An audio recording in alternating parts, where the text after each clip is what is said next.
नमस्कार, आप देख रहे हैं HR न्यूज। आज हम बात करेंगे हरियाणा की राजनीति पर, क्योंकि लोकसभा चुनाव सर पर है और ऐसे में कहें कि चाहे बीजेपी हो चाहे कांग्रेस हो, दोनों की राजनीति इस वक्त किस तरीके की चल रही है, क्योंकि चुनाव सर पर है। और ऐसे में जो चर्चाएं आ रही है, जो जानकारी मिल रही है कि कांग्रेस आम आदमी के पार्टी के संपर्क में है कि उससे भी शायद गठबंधन हो सकता है। तो उससे क्या राजनीति सिनेरियो बनेगा, उस पे चर्चा करेंगे। और चर्चा करने के लिए हमारे साथ है राजनीति विश्लेषक विनय यादव जी, और साथ में चर्चा करेंगे जिस तरीके से कहें कि बीजेपी के अंदर राव को लेकर के खलबली मची हुई है। राव का कद एक बार फिर कम करने की कोशिश की जा रही है, क्योंकि राव नरवीर पार्टी छोड़ रहे थे और पार्टी छोड़ने से बकायदा उनको रोका गया। तो जाहिर है बादशाहपुर से वो टिकट मांग रहे थे और राव कहीं ना कहीं अपने समर्थक के लिए टिकट मांग रहे थे। तो वहां भी कहीं ना कहीं पसोपेश की स्थिति है। दोनों पे चर्चा करेंगे। विनय जी, आम आदमी पार्टी से बात कर रही है कांग्रेस, और एक तरफ कांग्रेस कह रही है हम तो पूर्ण बहुमत से आ रहे हैं। क्या लोकसभा को देखते हुए या ऊपर से हाईकमान के निर्देश है कि आम आदमी पार्टी से भी जो है सीटों पे चुनाव ज्वाइंट लड़ा जाए? देखिए मोहन जी, लोकसभा का चुनाव आम आदमी पार्टी ने और कांग्रेस ने मिलकर लड़ा था। 9 सीटों पर कांग्रेस लड़ी थी, 1 पे आम आदमी लड़ी थी। और अब अगर आम आदमी पार्टी अकेले चुनाव लड़ती है तो चाहे उनका परसेंटेज कितना भी हो वोट बैंक का, वो नुकसान कांग्रेस को ही होगा। अच्छा, ये डर है? ये डर भी है और दूसरा वक्त का तगाजा भी है कि विपक्षी दल बोलने लग जाएंगे कि देखा लोकसभा में साथ थे, अब विधानसभा में अलग हो गए तो इनकी विचारधारा अलग हो गई है, आगे गठबंधन नहीं बना रहेगा। जिस तरह और अन्य दल हैं उनके ऊपर भी इस तरह की बातें उठना शुरू हो जाएगी, कुछ समय बाद खत्म हो जाएगा। और जो कुल मिलाकर के इंडिया गठबंधन पे उंगली ना उठे, कुल मिलाकर इंडिया गठबंधन पे कोई उंगली ना उठे। और दूसरा, आम आदमी पार्टी को भी पता है कि अकेले दम पे हरियाणा में आपका कोई जनाधार नहीं है, तो चाहे उनको कितना भी हिस्सा मिले, कितनी भी सीट पे वो संतोष कर लेगी, वो उनको लिए अच्छा है। अकेले दम पे वो एक भी सीट हरियाणा से नहीं जीत सकती है। कांग्रेस के साथ मिलकर वो कुछ सीटें निकाल लेगी तो उसका फायदा आगे आम आदमी पार्टी को हरियाणा में अपने पार्टी को स्थापित करने के लिए फायदा मिलेगा। इसलिए आम आदमी पार्टी की भी ये मंशा है अगर हमारा अलायंस बना रहे, आगे हम मिलकर चुनाव लड़ें, जिससे कांग्रेस को भी फायदा हो और कांग्रेस आश्वस्त हो जाएगी। अब कम से कम एक विपक्षी दल कम होगा जिसके कैंडिडेट खड़े होंगे, तो वो आपके साथ रहेंगे। आपको आम आदमी पार्टी के वक्ता भी बोलने वाले मिलेंगे, कार्यकर्ता भी काम करने के लिए मिलेंगे और बूथ लेवल एजेंट भी मिलेंगे, स्टार प्रचारक भी जिस तरीके से हाँ, तो उनके भी आएंगे। फिर उसी आधार पर अब आम आदमी पार्टी हरियाणा से लगता हुआ जो दिल्ली स्टेट है, दिल्ली की राजनीति और हरियाणा की राजनीति एक दूसरे को थोड़ा बहुत प्रभावित भी करते हैं। पंजाब भी हमारा, मैं वही कह रहा हूँ, प्रभावित करते हैं। तो उससे क्या है, पंजाब में भी आम आदमी पार्टी की सरकार है, दिल्ली में भी आम आदमी की सरकार है, तो दोनों तरफ से हरियाणा इन स्टेट से घिरा हुआ है। तो उनका भी असर पड़ेगा जब मुख्यमंत्री पंजाब के और दिल्ली के बड़े नेता और संजय सिंह जी जब ये यहाँ हरियाणा में सभाएं रैली करेंगे और कांग्रेस के नेताओं के साथ मंच साझा करेंगे, तो एक चुनावी माहौल बनेगा और उससे कांग्रेस को यकीनन फायदा मिलेगा। यानी कि बीजेपी पे हमलावर होने के लिए, जिस तरीके से कांग्रेस इतनी हमलावर नहीं है बीजेपी पे जितनी आम आदमी मुखर है, क्योंकि उनके सीएम को अंदर दिया हुआ है। सीधी सी बात देखिए मोहन जी, चुनाव का मेन उद्देश्य यहाँ कांग्रेस के लिए ही अपना वर्चस्व की लड़ाई है। हरियाणा के अंदर आम आदमी पार्टी 2 स्टेट में काबिज हैं और वो मुखर होकर बीजेपी के खिलाफ बोल सकते हैं, उनकी जो नीतियां हैं उनके घोटालों को उजागर कर सकते हैं। उतना मादा हरियाणा के अंदर कांग्रेस के नेताओं में नहीं है, ना वो बोल पा रहे हैं और ना वो बोल सकते हैं, क्योंकि उनकी भी अपने पुराने समय में राजनीति में रहने की वजह से कहीं ना कहीं उनकी भी फाइलें दबी पड़ी हैं और वो इस मुद्दे पर खुलकर नहीं बोल सकते। मगर आम आदमी के पार्टी के नेता हैं, वक्ता है, वो स्वतंत्र हैं, वो मुखर होकर विरोध करके भाजपा के लिए बोल सकते हैं। तो आपको लगता है जो हुड्डा पहले चाहते थे कि आम आदमी से हो, या हाईकमान के निर्देश है कि भाई अब आम आदमी पार्टी से भी बातचीत की जाए, क्योंकि दिल्ली में मंथन कहीं ना कहीं हो रहा है, 10 सीट दे, 5 सीट दे, 4 सीट दे, कितनी सीटों पर हो, वो एक बात की बात है। अगर होगा तो क्या लोकसभा चुनाव का सिनेरियो बदल जाएगा थोड़ा बहुत? देखिए जी, अगर मंथन दिल्ली में हो रहा है, मगर आप एक चीज समझ के चलिए, जिस तरह लोकसभा चुनाव के अंदर भी 100% फ्री हैंड हुड्डा साहब को ऊपर के हाईकमान से नहीं मिला था सेंटर के से, वही चीजें अब हैं। अब बैलेंस करके कांग्रेस चल रही है। जिस तरह शैलजा को भी पूरी तवज्जो दी जा रही है, सिटिंग विधायकों की टिकटें नहीं काटी जाएगी, पार्टी में और जो नए नेताएं हैं जिनका कद बढ़ा है, जो जिताऊ कैंडिडेट हैं, उनको भी टिकटें मैक्सिमम देने के लिए पार्टी की रणनीति बन रही है। तो कांग्रेस केवल एक चीज चाहती है कि हम सत्ता में पूर्ण बहुमत से काबिज हो, अल्प मत में हमारी सरकार ना हो, जोड़ तोड़ करने की, किसी को अन्य मिलाने की जरूरत हमें ना पड़े। चलिए, एक नया समीकरण मेरे दिमाग में आ रहा है, क्योंकि देखिए राव को लेकर के जिस तरीके से आज का जो हमने एपिसोड देखा, सुबह भी हमने खबर चलाई नरवीर छोड़ेंगे, और फिर शाम होते होते किस तरीके से नरवीर को मनाया गया, रोका गया, नरवीर का दबाव कहीं ना कहीं काम कर गया, राव भी सीटें मांग रहे हैं, राव का दबाव काम नहीं करा। क्या लगता है बीजेपी में कुछ उठापटक आपने को देखने को मिल सकती है? देखिए मोहन जी, राव नरवीर का दबाव बहुत अच्छे समय पर काम किया है। उनके दबाव की वजह से पार्टी में जो अन्य विधानसभाएं हैं, चाहे उसमें रेवाड़ी है, चाहे अटेली है, चाहे महेंद्रगढ़ है और आसपास की विधानसभाएं, उनके भी जो भाजपा के नेता हैं जो टिकट की लाइन में थे और पुराने भाजपा से जुड़े हुए हैं या पिछली बार जिनकी टिकटें कट गई थी, उनको भी बल मिला है।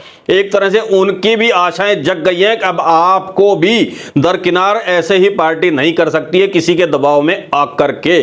तो अब इस वजह से राव साहब की हो सकता है टिकटें कम ना हो, मगर उनकी विधानसभा क्षेत्रों के अंदर पार्टी अपने तरीके से उनको टिकटें दे सकती है, बदलाव कर सकती है। जहां पार्टी की तरफ से मजबूत कैंडिडेट है वहां वो लड़ेंगे, और जो अन्य विधानसभाएं जो बच गई दक्षिण हरियाणा की, वहां राव साहब के आदमियों को टिकट दे सकती है। क्योंकि हमारे पास सूचना आई थी कि जो पार्टी की अभी जो मीटिंग हुई है, जो टिकट वितरण कमेटी की और अन्य नेताओं की, तो उनकी तरफ से मैसेज दिया गया बहुत से नेताओं की तरफ से, अगर राव साहब जब इतने ही कद्दावर नेता है नांगल चौधरी से गुड़गांव तक, तो वो सीमित अपनी विधानसभाएं चूज क्यों कर रहे हैं? वो तो किसी भी विधानसभा से किसी भी कैंडिडेट को जिता सकते हैं। तो जब भाजपा के कैंडिडेट ऑलरेडी जीतने वाले हैं, उनकी टिकटें क्यों काटी जाए?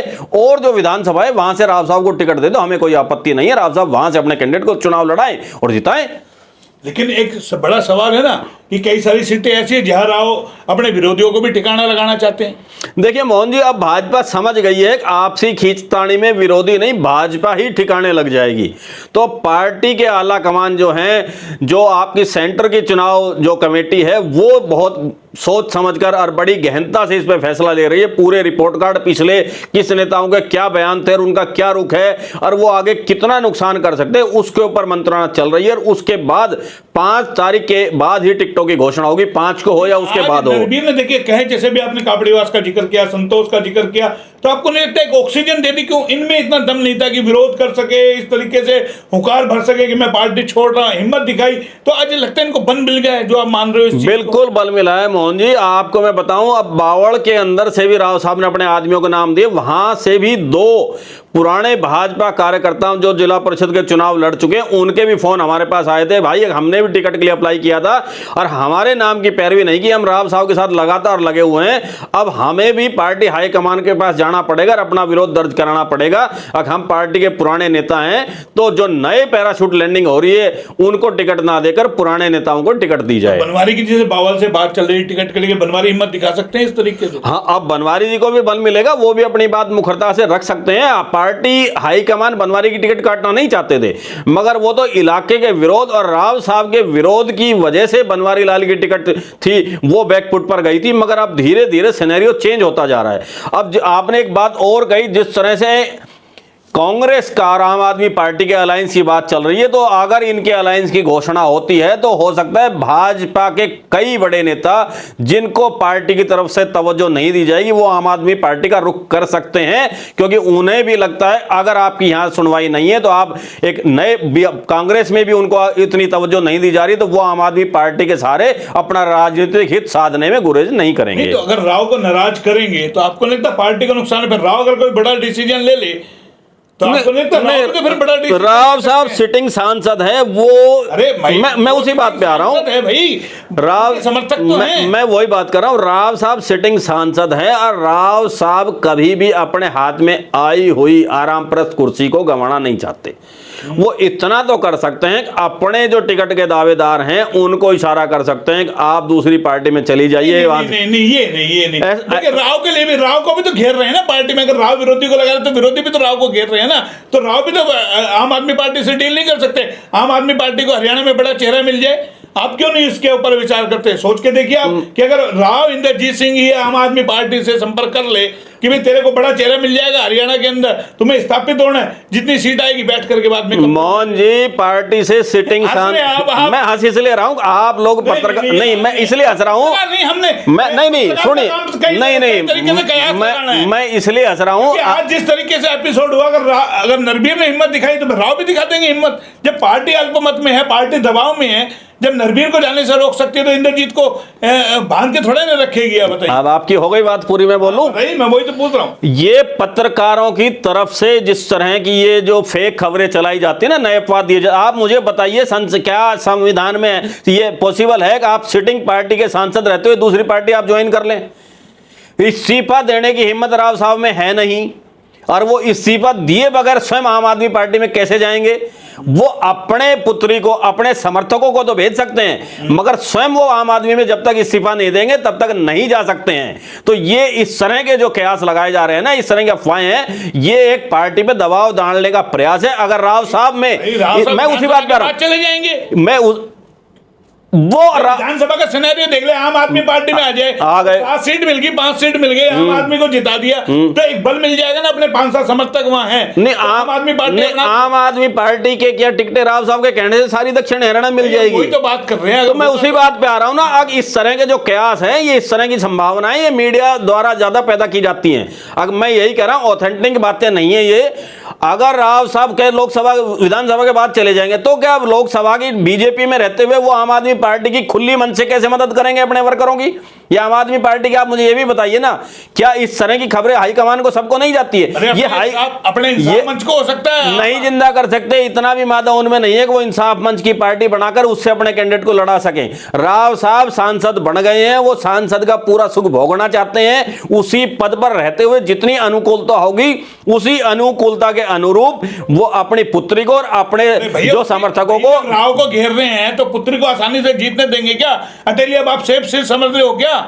जब संतोष कह रहे हो, अगर संतोष की भी टिकट निकलेगी, कहां जाएगी अब आरती राव? ये बताइए। अगर नरवीर की तरह वो भी अट गई कि नहीं मैं भी निर्दलीय लड़ूंगी, फिर आरती राव नहीं, नांगल, चौधरी सर, गुड़गांव तक बहुत सारी विधानसभाएं हैं, कहीं से भी राव साहब लड़ा सकते हैं। अगर वो उस बातों पर रहते हैं और उनके समर्थकों की उनकी बातें कह जाए कि मैं वहां से वहां तक का राव साहब का हो रहा है, राज चलता है, यही बात तो भाजपा के नेताओं ने कही है। जब आपका वहां से वहां तक राज है, आप किसी भी विधानसभा में लड़ा सकते हैं। आप ये क्यों फंसाते हैं कि ये विधानसभा सीटें हमें चाहिए? जहां पार्टी के मजबूत कैंडिडेट हैं वो पार्टी के लिए छोड़ दीजिए, और अन्य सीटें आपको हम दे रहे हैं, आप उनके ऊपर लड़ाइए, चुनाव जिताइए। यानी कि घिराव दोनों तरफ से है। बिल्कुल दोनों तरफ से घेराव है। इधर पड़े खाई, या तो वे शांत बैठ जाइए, अपनी बेटी को टिकट दे। देखिए राव साहब, मोहन जी, ये स्थितियां क्यों उत्पन्न हुई कि राव साहब जब कांग्रेस में थे तो कांग्रेस के अंदर ही उन्होंने इस तरह के बयानबाजी परिस्थितियां उत्पन्न की। अब भाजपा में है तो भाजपा में रहकर भी इस तरह की परिस्थितियां उन्होंने उत्पन्न की, पार्टी के खिलाफ बयान, लीग से हटके बयान। अब राव साहब क्या है, लोगों को टिकट दिलवाने में कम विश्वास करते हैं, लोगों की कटवाने में ज्यादा करते हैं, तो इसलिए उन्होंने कांग्रेस में भी दुश्मन पैदा किए, भाजपा में भी किए और अन्य भी कर लिए। अब राव साहब केवल टिकट उनको दिलवाना चाहते हैं जो केवल किसी पार्टी में आस्था ना रखे, राव साहब में आस्था रखे, केवल उनकी कोठी की हाजिरी तक सीमित रहे। वही तो कयास लगा रहे हैं, जब अपने में आस्था रखे तो इशारा कहीं ना कहीं आम आदमी पार्टी से संपर्क हो, कहीं के भाई इस तरीके से हम आपको दे रहे कैंडिडेट जिताओ, इशारा मेरा होगा, आपकी सीट। मोहन जी, आप ना, आप बात का बतंगड़ नहीं, आप बात का बतंगड़ बना रहे हैं, आप राई का पहाड़ बनाने की कोशिश कर रहे हैं। राव साहब के पास कोई ऐसा कैंडिडेट नहीं है जो निर्दलीय चुनाव लड़ने तक का मादा रखता हो, वो सब राव साहब पे डिपेंड है। और वो जब डिपेंड है, जब राव साहब खुल के उनके लिए चुनाव प्रचार करें, उनके मंच पर आए, तो वो कैंडिडेट चुनाव लड़ सकते हैं, वरना नहीं। ऐसा हो ही नहीं सकता कि राव साहब घर बैठ जाएं बीजेपी में नाराज होकर वो मंच पे ना जाए। आपको 1-2 दिन में कोई नया सिनेरियो दिख सकता है? नहीं, 5 तारीख से पहले कोई नया सिनेरियो नहीं, आगे फेरबदल जो होगा वो 5 तारीख के बाद होना शुरू। जैसे कईयों को डर लग रहा भी टिकट कट सकती है, नहीं कट सकती है, कापड़ी व संशय में कार्यालय का देखिए वहां जो नवीनीकरण एक तरीके से हो रहा है, कलर पेंट वगैरह बकायदा चल रहा है, तो अब कहीं ना कहीं ऑक्सीजन। देखिए मोहन जी, संशय तो चुनाव जब तक हाथ में टिकट हाथ में है तब तक कैंडिडेट का बना रहता है, पार्टी का बना रहता है। पार्टी हाई कमान की जो है, जो मेन जो टिकट वितरण कमेटी है सेंटर की, उनके हाथ में किसी भी क्षण किसी का भी नाम बदलाव कर सकते हैं, उनको ये पावर है, इख्तियार है। तो जो कैंडिडेट ये सोचकर आज बैठे टिकट हमारी जेब में है, ये हमारा नाम पैनल में सब जो ऊपर चला गया, उनकी टिकटें भी कट सकती है, इसमें कोई दोहराई नहीं है। चाहे वो कांग्रेस की बात हो, चाहे भारतीय जनता पार्टी की बात हो, राजनीति में ऐसा होता आया है और होता रहेगा। चलिए, आप तो राजनीति विश्लेषक, चलते चलते आखिरी सवाल करूंगा, ये स्थिति एकाएक बदली कैसे? देखिए, सुबह तक ये खबरें आ रही थी नरबीर छोड़ देंगे, कैसे एकदम बदली? क्या मोदी जी बाहर चले गए? क्या कहानी हुई? थोड़ा सा मुझे कम शब्दों में। देखिए मोहन जी, जिस तरह से राव साहब का दबाव कांग्रेस में काम करता था, भाजपा में काम करता था, मैंने पहले भी कहा था, अब वही रणनीति, वही पॉलिसी भाजपा के अन्य नेता अपनाने लग गए हैं। तो अब राव साहब के दबाव की बजाय भाजपा के जो पुराने नेता थे या जो पहले चुनाव जीत चुके हैं, जिनकी पिछली बार टिकटें कट गई हैं, उनका दबाव भी पैरेलल भाजपा पे काम करने लग गया है। इसलिए परिस्थिति अब धीरे धीरे चेंज होती जा रही है। दूसरा एक बात और, भाजपा में हर एक विधानसभा में वो नेता है जो अब भाजपा से बगावत कर सकते हैं टिकट कटने पर, भाजपा को नुकसान हो सकता है। तो वो जो संगठन था वो धीरे धीरे एक साथ होकर बड़ा होता चला गया है राव संगठन की बजाय। ये अल्पमत में बीजेपी है, ये कहीं नहीं, अल्पमत का तो दबाव है, तभी तो राव साहब इतने मुखर होकर टिकटों की मांग कर रहे हैं, बोल पा रहे हैं। वरना कर रहे हैं फिर, वरना इतना मुखर वो पिछले चुनाव में क्यों नहीं हो पाए? तब बीजेपी अल्पमत में नहीं थी ना, सेंटर में पूर्ण बहुमत था, स्टेट में भी उनको लगता था। अब उन्हें लगता है कि ये दबाव काम कर सकता है, मगर वही पॉलिसी जब से अन्य नेताओं ने अपनाई है तो वो दबाव ज्यादा काम करने लग गया। ये चुनाव दबाव की राजनीति पे, बिल्कुल दबाव की राजनीति पे चुनाव काम की राजनीति का चुनाव होगा। ये विनय यादव जी थे, राजनीति विश्लेषक। देखिए, कयास मीडिया के अंदर लगाए जाते हैं, क्योंकि जिस तरीके का सिनेरियो बन रहा है और आज सुबह से जिस तरीके से हम खबरें चला रहे हैं, जिस तरीके से हमें जानकारी मिल रही है, हालांकि हम आपको कोई ऐसी फेक खबर नहीं देना चाह रहे, जो चीजें हैं वो सामने आ रही है। लेकिन चुनाव का वक्त है, टिकटों में क्यों देरी हो रही है, क्या वजह है, और टिकट बढ़ते बढ़ते किस तरीके से परिस्थितियां बन रही है? क्योंकि कुछ दिनों पहले तक कहीं ये जिक्र नहीं था कि कांग्रेस आम आदमी पार्टी के साथ जा सकती है, लेकिन जब चर्चाएं आई, जो सामने बातें आई हैं, तो उस पर ये सवाल किए गए हैं। तो कांग्रेस और भाजपा में क्या सिनेरियो बनेगा? टिकट वितरण तक बहुत कुछ परिस्थितियां बदलती नजर आएगी। हम आपको पल पल का अपडेट देते रहेंगे। फिलहाल विनय यादव जी ने बता दिया है कि अब कहीं ना कहीं भाजपा के जो कैडर के लोग हैं वो भाजपा पर दबाव बना सकते हैं। और राव नरवीर ने आज जिस तरीके की ऑक्सीजन कहीं कापड़ीवास को दी, संतोष की दी या अन्य नेताओं को दी है, उससे बहुत कुछ बदलाव की ओर नजर आने लगा है। फिलहाल इतना ही, फिर आएंगे नए अपडेट पे, तब तक के लिए नमस्कार।